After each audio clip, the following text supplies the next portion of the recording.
அனைவருக்கும் வணக்கம். இன்றைக்கி வந்து ஒரு 10x10 சைஸ் உள்ள ஒரு விநாயகர் சதுர்த்தி பேனர். இதுதான் அந்த பேனரு. இந்த பேனர் எப்படி டிசைன் பண்ணலாங்கிறத பற்றி பார்க்கலாம். இந்த பேனரோட பிஎஸ்டி ஃபைல் டெலகிராம் குரூப்பில் இருக்குது, டவுன்லோட் பண்ணி யூஸ் பண்ணிங்க. மறக்காமல் நம்ம சேனலை சப்ஸ்கிரைப் பண்ணி சப்போர்ட் பண்ணுங்கள். Ctrl+O கொடுத்து ஓப்பன் பண்ணிக்கிறேன் ஃபைலை.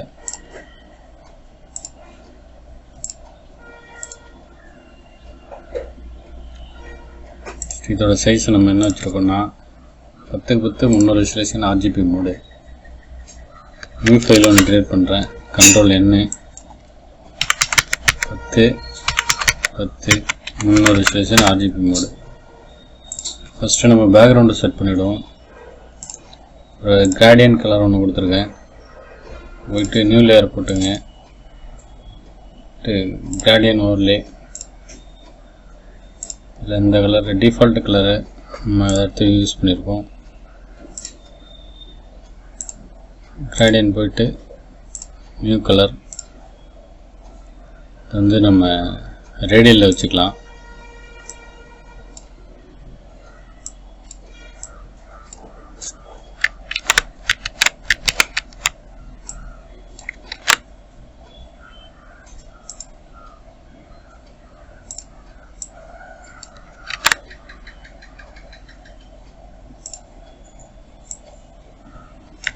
சென்டராக இப்படி வச்சுட்டு நம்ம இப்படி மேலே ட்ரா பண்ணோம்னா நமக்கு அந்த சென்டரான ஒரு ரேடியல் ஷேப் வந்து கிடைச்சிரும்.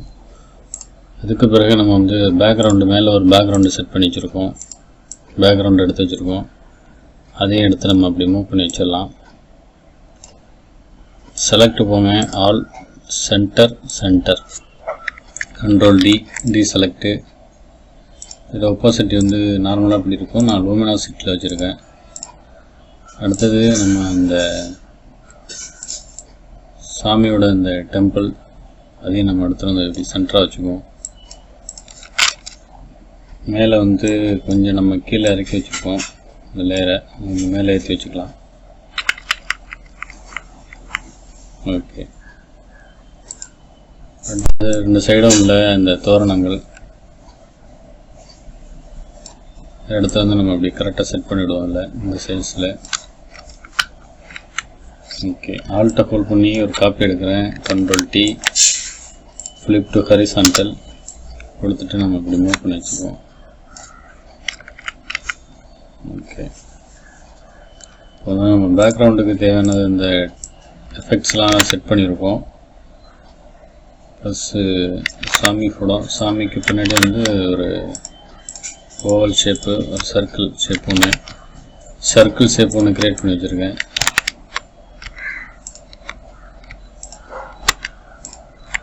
ஷிஃப்ட்டை ஹோல்ட் பண்ணிவிட்டு கண்ட்ரோலை ஹோல்ட் பண்ணிவிட்டு மொத்தமாக நான் செலக்ட் பண்ணியிருக்கேன். சாமி படம் ப்ளஸ் இது 3 லேயர், கீழே ஒரு லேயர் இருக்குது. ஓகே, அடுத்து மூவ் பண்ணி வச்சுக்கலாம். அப்படி சாமி சிலையை வந்து சாமி கோவிலை வந்து பின்னாடி கொண்டு போய்க்கலாம். அதேமாதிரி இன்னொரு காப்பி ஒன்று எடுத்து வச்சுருக்கேன். அதையும் கொண்டு போயிட்டு ஃப்ரெண்டு கொண்டு வந்துடுறேன். சாமி படத்தை மேலே கொஞ்சம் ஏற்றி வச்சுக்கிறேன். லிங்க் பண்ணிவிட்டு மேலே கொண்டு போய்க்கிறேன். ஒரு டெக்ஸ்டர் எஃபெக்ட் ஒன்று ஆட் பண்ணியிருக்கேன். அதில் எக்ஸ்ட்ரா வேறு ஒன்றும் இல்லை. அவ்வளோதான். வந்து இது Ctrl+D வெறுமனே D அடித்தோம்னா டிஃபால்ட்டு கலர் வந்துடும். B new shift Ctrl+N new layer close bracket கொடுத்து ப்ரஷோட சைஸை வந்து இன்க்ரீஸ் பண்ணிக்கிறேன். இன்க்ரீஸ் பண்ணிவிட்டு ஹார்ட்னஸை 100% வச்சுக்கிறேன். வச்சுட்டு சைஸை கொஞ்சம் ரெடியூஸ் பண்ணிக்கிறேன். ஒப்பாசிட்டி ஃபுல்லாக வச்சுக்கிறேன். இந்த இடத்துல ஒரு கிளிக் பண்ணுறேன். அப்படி Ctrl+T போட்டு ஷிஃப்ட்டை ஹோல்ட் பண்ணியிருக்கேன். ஹோல்ட் பண்ணிவிட்டு இப்படி கீழே அழுத்துறேன். தான் நமக்கு ஒரு இந்த எஃபெக்ட் கிடைச்சிரும்.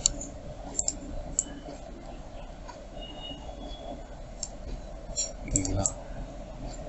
இந்த அளவில் கொண்டு போய் கீழே வச்சுட்டு filter blur gaussian blur size வந்து ஒரு 30 வச்சுக்கிறேன்.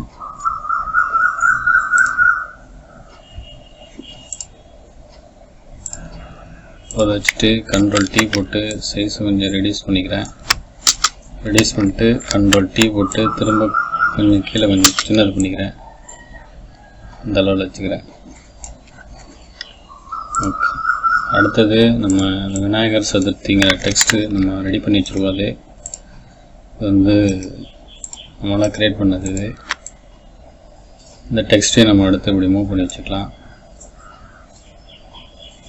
லிங்க் பண்ணிக்கிறேன். லிங்க் பண்ணிவிட்டு இப்படி சென்டராக மூவ் பண்ணி வச்சுட்டேன். சென்டராக ஒரு ஒயிட் ஷேடோ ஒன்று கொடுத்துருக்கேன். Shift control N, new layer, default colour D, extra அடிச்சோம்னா ஃபோர்க்ரவுண்ட் பேக்ரவுண்ட் கலர் ஃபுல்லாக செலக்ட் ஆகும். ஓப்பன் ப்ராக்கெட் கொடுத்து சைஸ் கொஞ்சம் சின்னது பண்ணிக்கிறேன். ஒரு கிளிக் பண்ணுறேன். Blur, select, filter, blur, gaussian blur. Okay, இந்த அளவில் இருந்தால் போதும். இதை அப்படியே பேக் கொண்டு போய்க்கிறேன். கண்ட்ரோல் ஓப்பன் ப்ராக்கெட் கொடுத்து பேக் கொண்டு போயிட்டேன். ஓகே, அடுத்தது நம்ம பேக்ரவுண்டுக்கு இந்த தோரணம் மாதிரி உள்ள ஒரு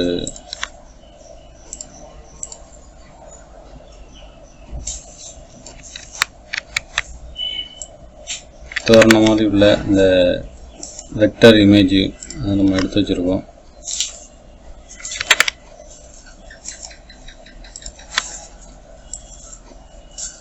ஓகே, அதை எடுத்து நம்ம இப்படி சென்டராக வச்சுக்கலாம். இப்படி கண்ட்ரோல் T போட்டு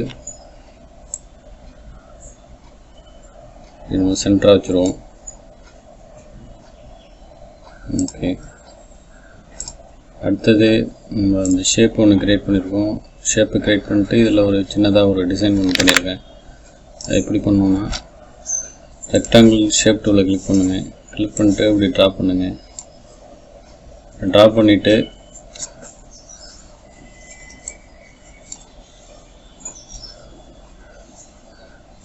இந்த லிங்க் எடுத்து விட்ருங்க. எடுத்து விட்டுட்டு இதில் வந்து இந்த எட்ஜஸ் ஒரு 100% வைங்க.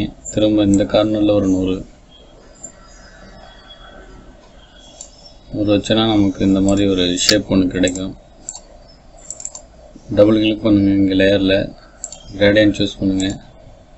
நமக்கு பிடிச்ச கலர் இந்த மாதிரியான கலர் வச்சுட்டு இதில் நான் ரேடியல் வச்சுக்கிறேன். ரேடியல் வச்சுருக்கேன். ஸ்கேல் கொஞ்சம் சின்ன பெருசு பண்ணிக்கிறேன். அந்த நடுவில் உள்ள அந்த ஷேப்புக்கு மட்டும். ஷேப்பில் வந்து ஸ்ட்ரோக் இருக்குது. ஸ்ட்ரோக்கில் டபுள் கிளிக் பண்ணிட்டு இதுக்கு ரிலேட்டடான ஒரு கலர் நம்ம கொடுக்கலாம். ரொம்ப ஒயிட்டாக இருக்குது, ரொம்ப டார்க்காக இருக்குது. அவங்களுக்கு லைட் கலர் நம்ம கொடுத்துக்குவோம். ஓகே, மூட்டல் கிளிக் பண்ணியாச்சு. ஸ்ட்ரோக் கொஞ்சம் அதிகமாக இருக்குன்னா கொஞ்சம் கம்மி பண்ணிக்கலாம். ஒரு 10 பாயிண்ட் கொடுங்க.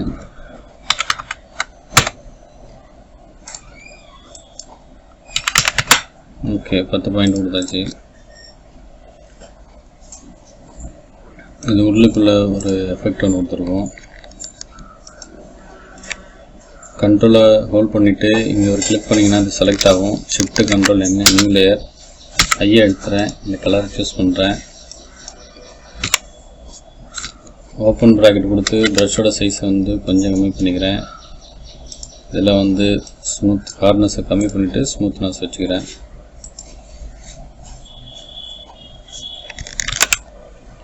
இப்போ இதோட பிளண்ட் மோடை நான் சேஞ்ச் பண்ணிக்கிறேன்.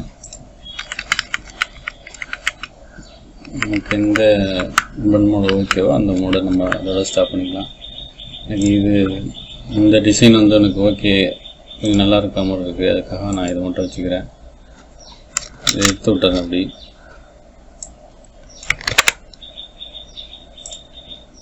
எடுத்து விட்டுட்டு இந்த ஒரு சர்க்கிள் ஷேப்பை தான் நான் அதை உள்ளே கொண்டு போய் வச்சுருக்கேன். இந்த ஷேப் உள்ள இந்த மாதிரி வச்சுருக்கேன். ஒரு சிங்கிள் சைடு மட்டும் வச்சுருக்கேன். ஓகேங்களா?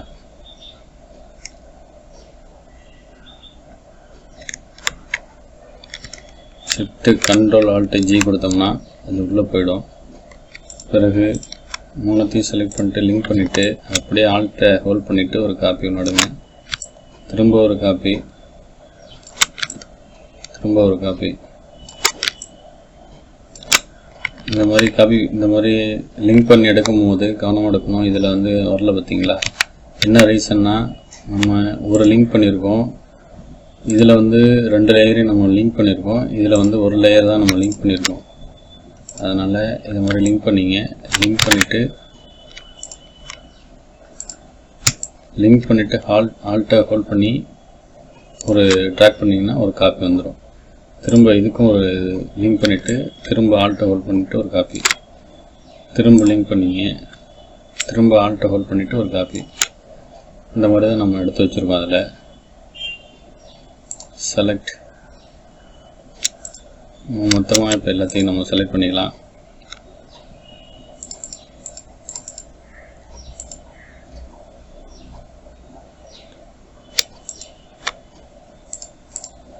மொத்தமாக இப்போ நம்ம லிங்க் பண்ணியிருக்கோம் எல்லாத்தையும், எல்லா லேயரையும் இந்த மாதிரி நம்ம லிங்க் பண்ணியாச்சு.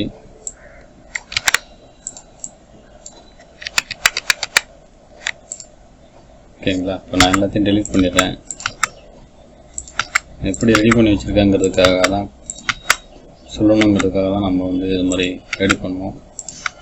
இந்த மாதிரி ரெடி பண்ணி நம்ம மொத்தமாக லிங்க் பண்ணிவிட்டு நம்ம ஒரே Ctrl T கொடுத்து நம்ம அலைன் பண்ணிக்கலாம். நம்ம சைஸுக்கு தேவையான அளவு மாதிரி.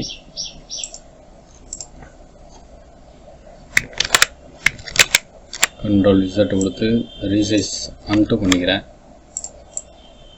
மொத்தமாக நான் லிங்க் பண்ணி வச்சுருக்கேன். இதை அப்படி எடுத்து நம்ம இந்த இடத்துல வச்சுக்கலாம். மொத்தம் இதில் வந்து ஒரு 10 ஃபோட்டோ வைக்கலாம். அப்புறம் வந்து விநாயகர் சதுர்த்திக்கு அவங்கள இன்வைட் பண்ணுற மாதிரி ஒரு டெக்ஸ்ட் ஒன்று நம்ம ரெடி பண்ணி வச்சுருக்கோம். அந்த டெக்ஸ்ட்டையும் எடுத்து நம்ம உள்ளே ட்ரா பண்ணி கொண்டு வந்து வச்சுக்கலாம். இது நம்ம வச்சுருக்க எழுத்து தெரியல அப்படிங்கிறதுக்காக நம்ம என்ன பண்ணியிருக்கோம், Ctrl M மார்க்கெட் உள்ள செலக்ட் பண்ணியிருக்கோம். Shift Ctrl N new layer விட்டாச்சு. ப்ரஷ் டூலு பி அடித்தோம்னா ப்ரஷ் டூலு கிளிக் ஆகும். Ctrl D கொடுத்துருங்க. ப்ரஷோட சைஸ் கொஞ்சம் ப்ரெஸ் பண்ணிவிட்டு இப்படி கார்னரில் மட்டும் ரைட்டாக இப்படி இந்த அளவில் நம்ம ப்ரஷ் பண்ணணும், பெயிண்ட் பண்ணோம்னா நமக்கு ஒரு எஃபெக்ட் கிடைக்கும்.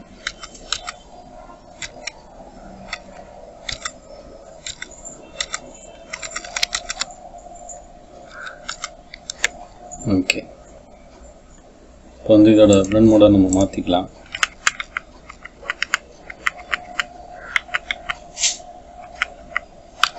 ஓகே,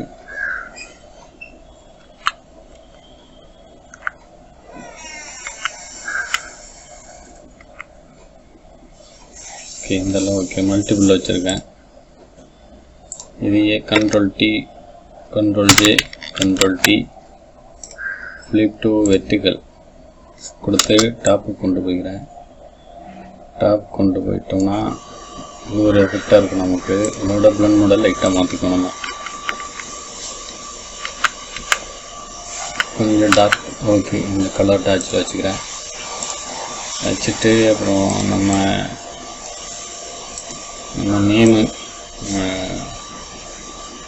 நம்முடைய ரெது டிஜிட்டல் அப்படிங்கிறத வந்து நம்ம எடுத்து செட் பண்ணிக்கலாம். அதில் இப்போ இதில் கவனமாக பார்க்கும்போது இதில் என்ன ஒரு இதுனா, நம்ம இங்கே இதில் வெக்டர் ஷேப் ஒன்று க்ரியேட் பண்ணி வச்சுருக்கோம். அது வந்து நம்ம இதோட பிளண்ட் மோடை சேஞ்ச் பண்ணதுனால நமக்கு சரியாக தெரியாமல் போயிட்டு அதையும் நம்ம கவனிக்கணும்.